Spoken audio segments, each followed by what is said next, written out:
Thanks, Brand Innovators, for having us. My name is Alex Monger. I'm the Managing Director and Head of Client Vision and Experience at creative agency Argonaut.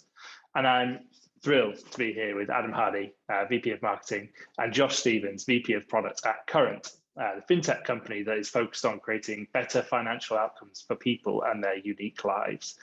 Welcome, Josh and Adam. I thought I'd start by asking you to just introduce yourselves and perhaps providing a quick overview of Current for anyone who isn't familiar. Sure. Yeah. Well, I'm Adam Hadi. I'm VP of Marketing here at Current. I joined about 3 years ago. I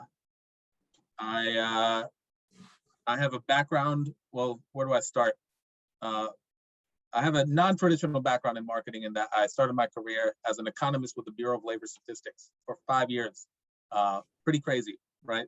But pivoted from that into really performance marketing and user acquisition, which is super data heavy, into a broader marketing career over the course of about a decade.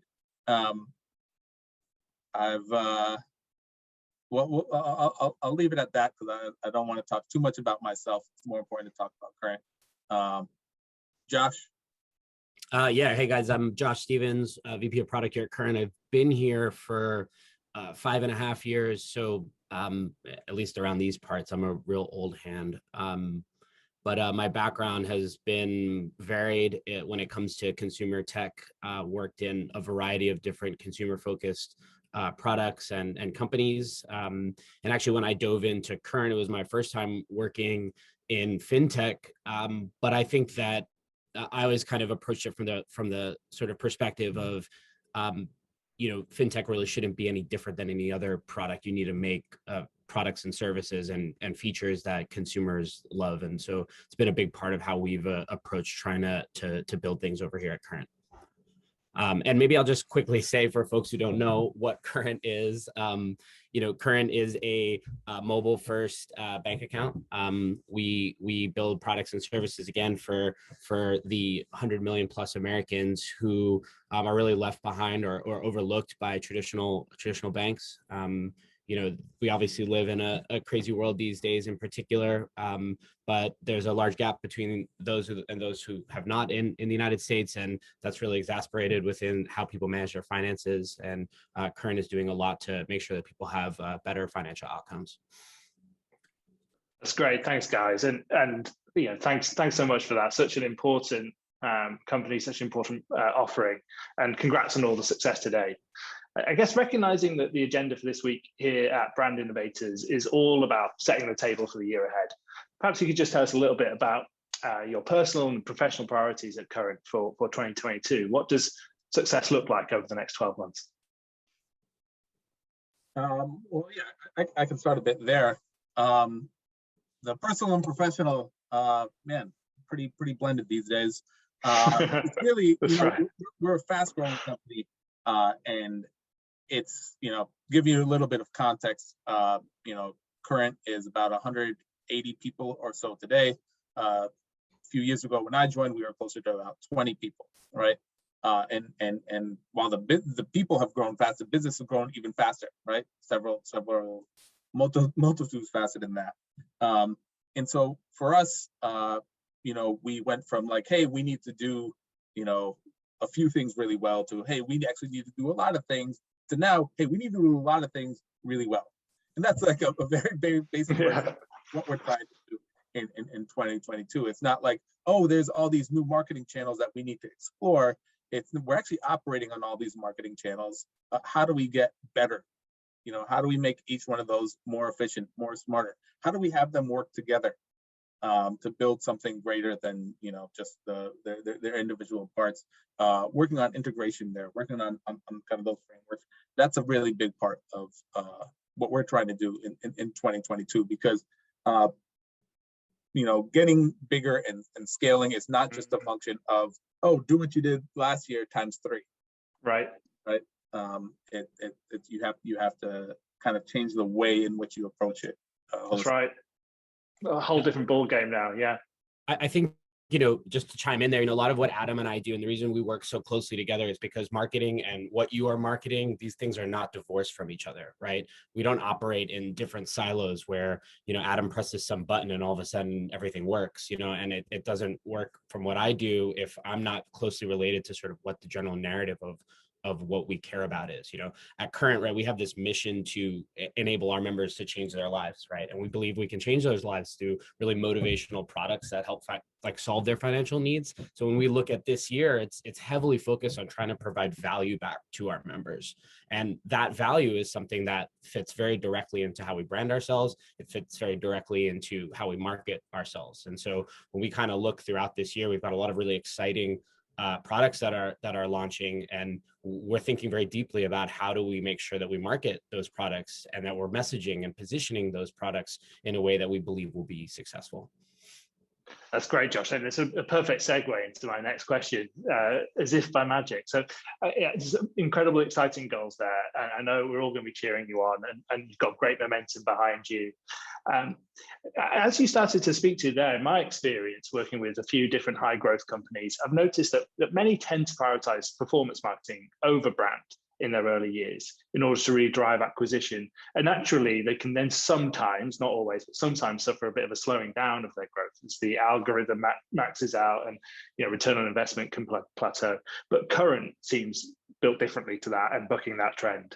I think that's evidenced by the fact I'm speaking now with a lead from both brand and products who are clearly really well aligned. So I'd just love to hear about perhaps how at Current you've been able to really successfully balance both brand and product to grow the business, both organizationally and today as we move forward. Yeah, well, it's I don't disagree with you there. It's in large part because we've cared about brand deeply from day one. And this is from well before I joined this company, right? This is brand at Current is not a marketing thing. It's a business thing. And it impacts all aspects of our business. It impacts what we build, how we build it, how we present it. It impacts our customer service, how we talk to our customers, what we offer them. It's a business strategy, not a marketing strategy for us, and that's really important. And so, yes, at an early stage company, performance marketing is critical because that's the driver of your numbers. That's the driver of acquisition. That's the primary driver of revenue. But really, your brand is your ceiling. And so if you don't invest in your brand, if you don't take brand into consideration, well, then you hit that ceiling, earlier than most. And you talk about a ton of very successful companies who didn't take this into consideration. Later on they do, and they're like, oh man, brand matters. And then, they spent all this money, they've acquired all these customers. Again, they've been really successful, but they're like, wait a minute, everybody thinks we're this and we want to be this. And then that becomes very, very difficult to change. And some brands are able to navigate that successfully, others are not. In many cases, at the very least, it slows you down, right?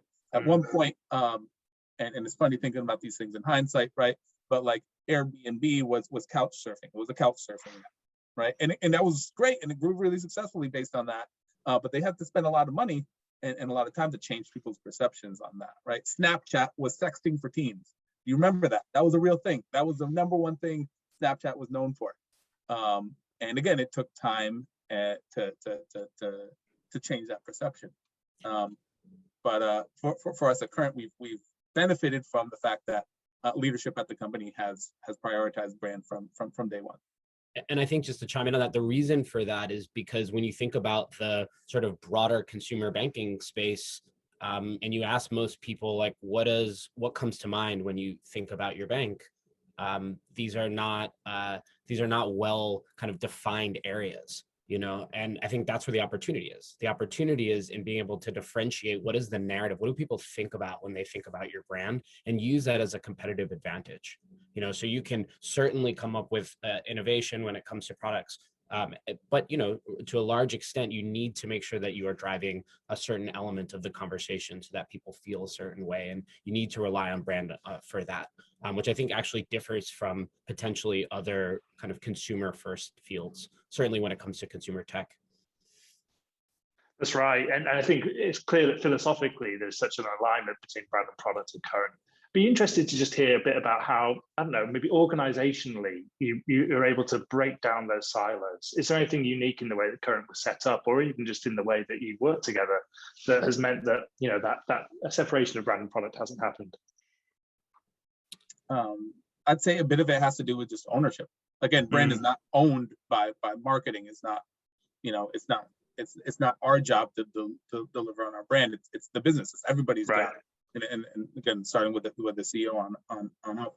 And I think when it comes to that ownership and that level of responsibility, everybody and all the various department heads feel ownership over it. And it's true that they do, because look, you know, if you are, again, leading our customer success department, you are building our brand. You are talking to the customers. You are the voice of current. You know, how could you not be part of the brand? So I think that's really important, that everybody feels that ownership, because that reflects reality. I think it means treating the brand as you would anything else you're developing within the company.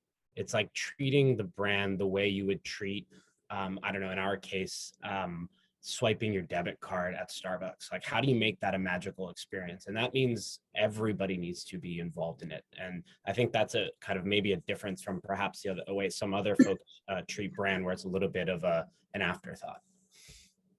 That's right. That's fantastic. And I see some questions coming in from the audience. Keep them coming in. I think might just, because it's pertinent to this conversation, I might just surface Mark's question here. So Mark asks, what would you rather have, a strong brand or a strong business? Obviously, you're going to say both. But yes, strong brand or strong business first? A strong business. Yeah. Yeah. I mean, you know, again, no, you can have the best brand in the world, but if you don't have the underlying business, it doesn't matter.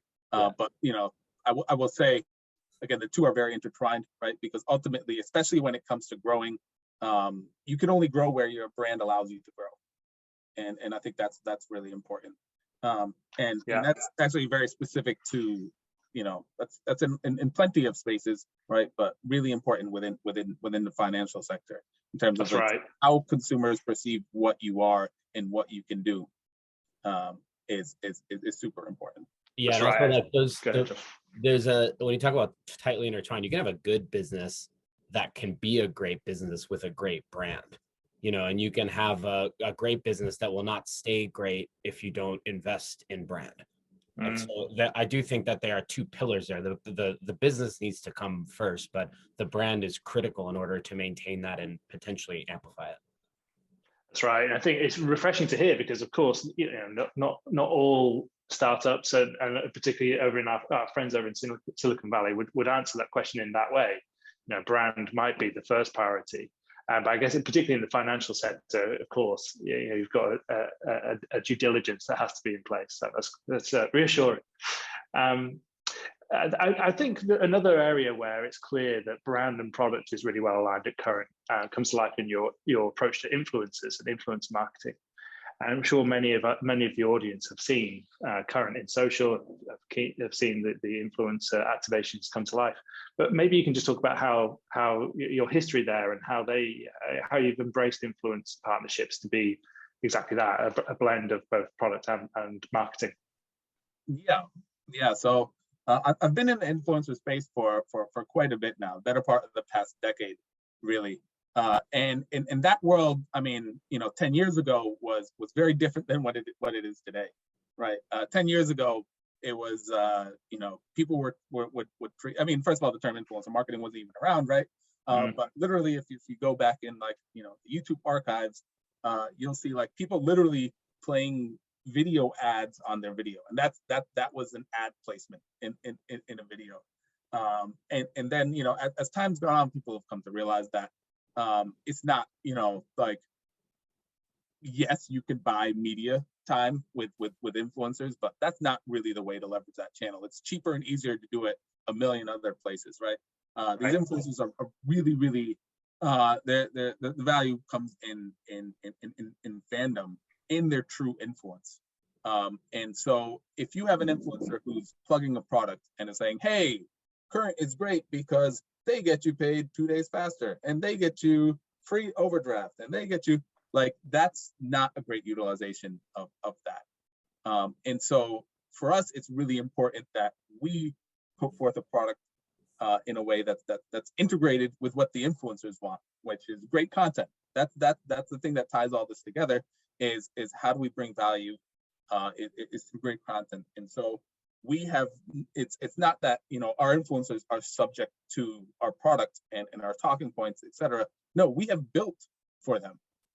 And that's what makes us, you know, that takes time, that takes resources, that takes focus, that takes energy, that takes, you know, influencers not being a marketing strategy, but really being a business strategy and building that alignment. And that's what makes it us compelling to influencers, is that, wait a minute, like, this is not, you know, just wasting 60 seconds of my fans' times. This is something that's actually interesting, that's actually integrated, that's relevant to them, relevant to me, and makes this content better. And so we've done this. Probably the best example is through Mr. Beast, and it's the best example because Mr. Beast is, you know, effectively the biggest YouTuber in the world. And you know, the Mr. Beast experience with Current is not Mr. Beast talking about Current in a video, right? It's actually Mr. Beast using Current. Mr. Beast, if for those of you listening who don't know, it's a huge YouTuber who's made much of his a career based on giving away money. It's kind of his thing, and he does it in his videos. And we're seen by him as a tool to be able to do this with fans, right? And now the influencer scene and creator economy, all that as it's matured, you've gotten a million different ways for influencers to make money from their fans. What Current has enabled them to do is the opposite. It's actually being able to give money to their fans at scale in a way that's actually practical. That's something that we've built for them. So with Mr. Beast, he's been able to give away money to, you know, hundreds of thousands of people in a way that otherwise wouldn't be practical. And that's very much his content. That's very much on brand for him. When you sign up for Current at the same time, you're also not just getting a Current experience, you're getting a Mr. Beast experience in Current. That's everything from the messaging that you're getting to screens that you're seeing in the app to actual merch. We have a Current by Mr. Beast. I'm wearing it right now. A Current by Mr. Beast hoodie that's exclusively available in a Current Point store, and that's how you tell people that we are relevant. And this is unique, and this is what matters. That's how you signal that, and that's, you know. Anyways, I'm that's really right about the subject. Yeah, it's great. I think everyone needs to see the hoodie. Everyone needs to see it. But the point is to say that it's not just a marketing campaign, right? All of that is made possible through products, through engineering work, through business work. And it's important for us because we don't want something that's not relevant, right? I don't want folks coming in and using Current because they are coming in by mistake, right? You want to come in because influencers, as with many other channels out there, have created incredible communities, right? And those communities are something we want to feel seamlessly part of. And so if we are working with an influencer and promoting ourselves through an influencer, when someone arrives in Current, they want to feel like this is just an extension of the community they're already part of. That helps what make that a more kind of successful branding partnership, as well as a more successful kind of growth partnership. That's right. And I think the integration with the product is something I particularly have admired. I think so often product can be the sacred thing which can't be touched and can't be influenced by marketing. And you've really flipped that, you've embraced it, which is great to see. I think it's fascinating to hear about how the brand has really been built with that flexibility from the get-go. At Argonaut, we use this model called timely and timeless. So always considering what's the iconic elements of a brand, the memory structures and the strategies that really stand the test of time, while also, you know, still embracing the timely realities of the category, the customer culture. And today it's apparent in some of your MPD that you're also, you know, being mindful of what's timeless about the current brand and what's timely, what's relevant today. I wonder if we could hear a little bit more about that. I mean, you're expanding, or perhaps even you might argue returning into crypto. And I've got to believe that the metaverse, Web3 is going to be a top priority for you in the year ahead. So maybe just talk a little bit about how you see those initiatives and how they can influence both brand and product. Yeah, I can maybe jump in first, and then maybe Adam, you can give some of the nicer color. But you know, for Current, we've always been focused on building products that solves needs and that can add value for our customers, right? And if you rewind 6 years ago, we kind of started out in crypto. A lot of folks here have deep kind of crypto backgrounds, but at that time, I don't think that as a that wasn't, we weren't quite ready for that. I think particularly when you think about what consumers were looking for, but it's gotten to a point now where we feel that there's a lot of really exciting technology that's emerging that hits that kind of desire to build, again, products that solve needs and services. I think at an even higher level, it's about providing members access. We want to provide access to experiences that enable the best financial outcomes. And so as we look throughout the next year, and we continue to keep a close eye on the market, we believe that there's actually a real opportunity to do kind of a hybrid financial model that blends the benefits of both traditional and decentralized financial systems. So, what does that mean? Well, I guess the way we like to think about it is, if you are buying something on Amazon or a coffee at Starbucks, right, the best experience is paying with a card. And that's something that Current enables very well. It's a big part of what we do, right? If you're looking to grow your money, the best experience might be a high yield account on a blockchain, right? And that's just an example of something that I think 3 years ago, it would have been very difficult to sort of speak to. But the fact that there are these products and opportunities that are kind of emerging that potentially can offer the best possible outcomes for our members, that blend effectively the security of traditional finance with the high yield potential of DeFi in this particular case, that's really cool for us. And I think it's been a key part of our brand from sort of the very beginning, is trying to offer the best financial outcomes for folks and offering the best opportunities for folks, and really trying to simplify what's otherwise complicated. Money is complicated. What are you supposed to do with your money? We see it all the time with our member base, but I hear it from my friends. I hear it from family members. What am I supposed to do here? And I think for Current, a big pillar of what we're about is trying to simplify those experiences and make it easier to make the right types of decisions. I've got to think that, sorry, Adam, sorry, you go ahead. No, I just want to add from, as we talk about brand, right? Having the brand that can extend into both of those areas, the old and the new, is difficult and unique, and I think a competitive advantage for us, right? Mm-hmm. Because ultimately, if you may be banking with Bank of America now, and whatever, they might not be screwing you over, but if they were to offer you a crypto product, you would be like, not really. What do you know about crypto, right? That's outside of the wheelhouse. It's the antithesis of what they stand for. You trust them in the traditional banking world, and that's what their brand allows them to operate in. And at the same time, if I were to tell you, if there's one of these crypto first companies, maybe a crypto.com, a Coinbase, etc., if they were to come in and say, hey, we want to be your bank, we want to do your banking, you should move all your money to us, you'd be like, I'm not really sure, right? I'm not sure if I trust you with that. I do trust you with this other stuff, though. And so we feel like we have unique positioning in that we can bridge both of those worlds and do so in a way that's authentic to what we are. I find it particularly interesting that perceptions of maybe the customer base that you've grown, the underbanked or unbanked, and the sort of natural inclination is to think, well, we need to just provide the simple, straightforward products that are going to be the most important, sort of foundational level products for them. But actually, you've some really interesting and complex financial products which are going to, again, ultimately, help with your goal of helping create this sort of financial stability for people. And I think that's really interesting. And Lisa Girding in the chat here asked a question related to that. And Adam, I think it's a good one for you. How do purpose initiatives? She mentioned sustainability, D, E, and I.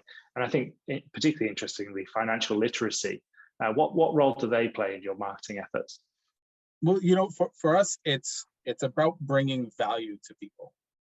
That's really what drives us. We want to improve people's financial outcomes, and we do so by bringing value from these financial systems into their world and being able to translate that, because there's a ton there, right? And we've done this. This is something that's been part of Current's DNA from 6 years ago, and we've done this through various products. In fact, our first product to market was a teen banking product, right? Where 6 years ago, teens had zero access to banking, right? They could not open up a bank account.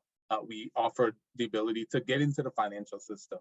You talk about a lot of our products historically that have brought people who have been underbanked or unbanked into the financial system. You now talk about again, being able to bring a lot of this stuff in the new financial world that's very complex and that's very hard to understand, and packaging that in a way and bringing that to folks that is going to bring them value. And you know, for us, that's like a strong mission in itself, is, you know, bringing value that has historically been available to very few, and again, that exists today, and bringing those to the masses. That's really our mission. Great, Adam. Thank you. I think I might shift gears a little bit to talk about talent. Of course, we've got many people in the audience today who'd be really interested to hear more about what makes for a great marketer at Current, or a great product person at Current. And Adam, you recently mentioned that in your role, you've got 3 key priorities: growth, brand building, and creating the best marketing team in New York City, which, as someone sat in New York right now, I love to hear. And I'd like to just spend a minute talking about that last one. Can you tell us a little bit more about what you look for in talent as you build your marketing organization? And I guess on the flip side of that, how does Current attract and retain the very best? Well, I won't be humble about this one, because the best attract the best. No, but you know, that's a great line. It's about you know, hiring people who are the right fit, right? You don't ever want to hire somebody who is not the right fit for the role. That's like the most costly thing you can do within your organization, right? And if you are having to pitch something that's not the reality, you're headed down that direction. And so we're very honest about who we are at Current, right? And if you're at the point in your career where, you know, hey, or your life or whatever, where you're looking to more so be like, hey, I want to be, for lack of a better term, a cog in a system and just kind of coast, this is not the place to do it, right? You'll have a miserable time here, I could promise you. But if you're looking to have real impact, this is like, you know, think of a better term here. I can't think of it. A really great place. Let's go with. This is why I hire great creatives. It's the ability. Look, we're a multi-billion-dollar company, but yet we're only about 180 people here. The ability to have that level of impact and come in at any level in the organization, across the organization, is really special. And so we attract people who are looking for that. And so it's a little bit self-fulfilling in that way. Yeah, I think we talk about it a lot, is trying to find folks who are willing to get into the weeds and come up with the recommendation, as opposed to folks who are sitting there waiting to be told what to do. And you know, the truth is that people who take on the onus and are excited about the idea of taking very complex problems and finding more innovative solutions, that's not everybody, right? But because those are the roles we have, and that's the type of place we have, it naturally brings together a group of extremely talented, creative, smart people. And I think we've been really lucky thus far in having that. Great, Josh. And thanks, Adam. Yeah, the best attract the best. Love that. I selfishly, and I guess for my sort of fellow strategy and creative agency folk in the audience, I'd also be really interested to hear how your partner agencies fit into that mix, or whether that's at Current or more philosophically about how you view that partnership between the external team and your internal talent.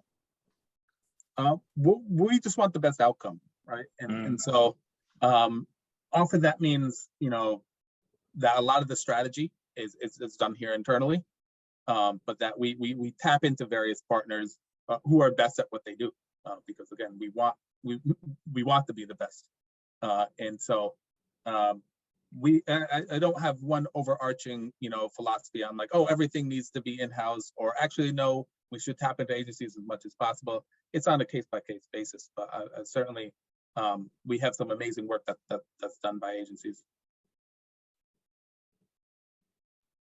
Great to hear. There's I'd love to open the floor up to the audience to ask a few more questions, but there's one from Mubarak Ali, which I think would be Adam. I'd love your point of view on. Yes, what advice would you give your 25-year-old self, and why?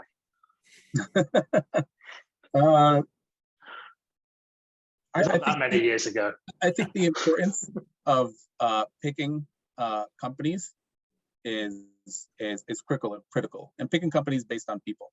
Ultimately, that's gonna that's gonna determine your growth more than anything else. So how about lots you, of Josh? people, and I just say lots of people go for like titles and go for maybe like responsibilities and go for higher, but like ultimately, if you're not part of if you're not witnessing success and you're not working with smart people, you're not actually growing. You might get better titles and bigger responsibilities and this and that, but you're not learning the right thing. Yeah. And you're not truly growing. And so that's what I tell my 25-year-old friends. I have some. Yeah, I mean, I love this question, and the fact that I love this question like displays my age, which is a little frightening. But I think the thing I would just say is be humble and like really learn in and be okay with what you don't know. I find if I look back on my 25-year-old self, there's always a little bit of insecurity. I don't have a full grasp on this. I'm not as good as this as I think I should be. But that's when you get into that mindset, it's when you really start to learn. It makes you more comfortable with asking questions. It makes you more comfortable reaching out for folks to ask for help. And I don't know that we celebrate that enough. Certainly not here. I'm not sure we celebrate the point of someone saying, I just don't know, because more often than not, someone is willing to help and help you learn. And I think it has like really profound impact on the way people can develop. Great. I just think, nobody asked me this question, but I'm going to chip in and just say, swing for the fences. Go for it. I think often people who are just starting out in their career feel that they have to be deferential and listen and learn, and of course they do. There's an element of that, but also go for it. Bring your point of view, bring your unique expertise. So, yeah, thanks for the question, Mubarak. I'm looking at Sydney and Brianna to see if we have a little bit more time. There's a couple more questions, but I want to be mindful of the rest of your day. You have a couple more minutes. Okay, great, thanks. So switching back to current, we've done a little bit about talent and about philosophy on career growth. And there's a good question here from Pamela, who's asking about current and international expansion. She is saying that she would love to have you in Europe. And as a native Brit, I can wholeheartedly agree. So yeah, any plans for international expansion? Yeah, we'd love to get there as well. I think for now, we certainly feel that we've got our hands full with the complex U.S. market, but we always look at all options and are constantly considering how to continue to grow in the most ambitious way. Fantastic. Maybe Southern Europe. Yeah. Yeah, there's that little thing, Brexit, which has been a thorn in my side for a while, but let's not get into that. Mubarak lastly asked another great question, which is which companies, brands, or institutions do you like or do you think are getting it right? I'm not sure, Mubarak, whether you had a particular category or particularly from a marketing point of view or a product point of view, but let's leave it open. What do you think? What do you think, Josh? Adam, you want to grab this one? I know you like this question. Well, in the financial space, not many, very, very few. And I think that's really like, you talk about good business versus good brand. Well, there's been a lot of good businesses that have survived, right? Let's see, I hate speaking well of any of our competitors. So I'll speak outside of our space and just talk about a brand and a product that I think nails it. And it's not at all a tech product, but if you talk about something simple like Harmless Harvest, I think I continuously am in awe there. It's an incredible product that every time you take off the shelf is good and you feel good about having it. So to me, it's a great example of, to one of your earlier questions, like the business is strong and the brand elevates it. And that's something that to me like continuously impresses.